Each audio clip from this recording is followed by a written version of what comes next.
I love Marcus, and I think he's like, if I'm picking a basketball team, I want him on my team.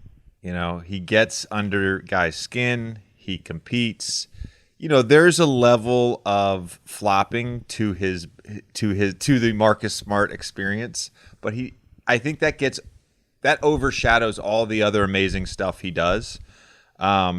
He's a guy that just makes winning plays consistently.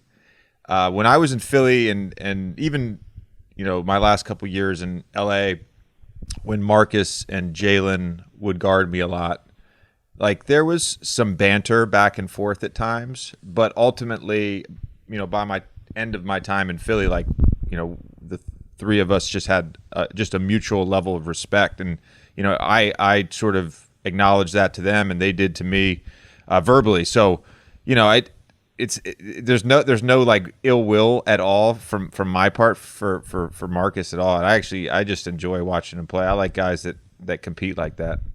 Yeah, I'd reiterate a lot of the same things. I mean, first and foremost, he just competes at a really high level. I think he's also a great example.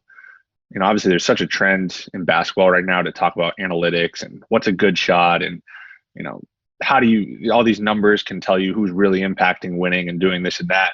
And in many ways, I'm a beneficiary of that, so I understand that, and that I don't take those quote unquote toughest shots in basketball. But I think a guy like Marcus is a great example to combat that, and that he does so much more that could ever show up in those sort of stats.